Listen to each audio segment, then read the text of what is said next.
Welcome back to my channel. যারা no contact সিচুয়েশনে আছেন লং টাইম, তাদের পার্টনার বা তার প্রিয় মানুষের বর্তমান অবস্থা বা কারেন্ট ফিলিং কি আছে, তো আমি এখন দেখে নেব।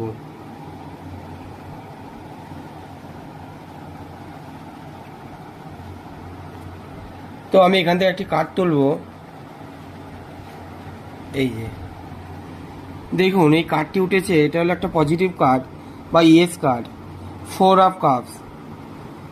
দেখুন, আপনার যে পার্টনার, লাইফ পার্টনার, সে এখন বর্তমানে ভালো নেই। সে আপনার কাছ থেকে কিছুদিন দূরে থাকতে চায়। আপনার কাছে কোনো একটা অভিমান বা রাগ হয়েছে, হয়তো কোনো একটা বিশেষ কারণ বা গুরুত্বের জন্য আপনার কাছ থেকে সে দীর্ঘদিন যাবৎ দূরে রয়েছে এবং দূরে থাকতে চায়। আপনার প্রতি তার একটা ভিতরে একটা অহংকার বা ইগোর লড়াই চলছে, যার জন্য সে আপনার কাছ থেকে কিছুদিন দূরে থাকবে এবং ভগবান তাকে আপনার কাছে পাঠাতে চাইলেও সে কিন্তু এই মুহূর্তে আপনার কাছে আসতে চাইছে না। অর্থাৎ আপনার প্রিয় মানুষটি আপনার কাছ থেকে একটু দূরে রয়েছে এবং দূরে রয়েও কিন্তু সে খুব ভালো নেই। সেটাই কিন্তু আমি এই কার্ডের মাধ্যমে দেখতে পাচ্ছি। তো আমি এখান থেকে আরেকটি কার্ড তুলব। দেখুন, এই যে কার্ডটি তুলেছি, এই যে পেজ অফ সোর্স। দেখুন, সে নিজেকে লড়াই করছে, একা একা কঠোর লড়াই করছে। তার আশেপাশের বা পারিপার্শ্বিক পরিবেশও কিন্তু ভালো দেখাচ্ছে না, যার জন্য সেও আরও একটু জটিল পরিস্থিতির মধ্যে আছে।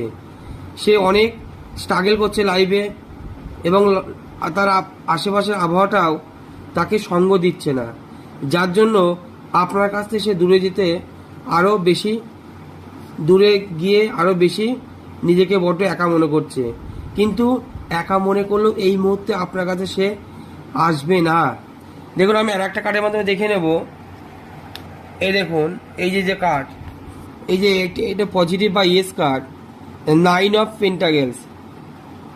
অর্থাৎ সে নিজেকে নিয়ে একটু নিজে একা থাকতে চায়, নিজের ইনটিউশন বা নিজের ভেতরের এবং নিজের বাইরের জগতের সঙ্গে সে নিজেকে পরিচয় ঘটাতে চায়, এবং যার ফলে সে কিছুদিন আপনার কাছ থেকে দূরে থাকবে এবং নিজেকে নিয়ে ব্যস্ত থাকবে, নিজের মনের মধ্যে নিজের মনের কথা শুনবে এবং নিজের যেটা ভালো বুঝবে সেটাই করবে। তো এই ছিল মহাদেবের গাইডেন্স আপনার পার্টনারের বর্তমান কারেন্ট ফিলিং। আর বন্ধুরা, সবার কাছে রিকোয়েস্ট, আমার চ্যানেলটি যদি ভালো লাগে অবশ্যই আমার চ্যানেলের ভিডিওগুলো দেখবেন এবং শেয়ার করবেন ও বন্ধুদের মধ্যে শেয়ার করুন এবং সাবস্ক্রাইব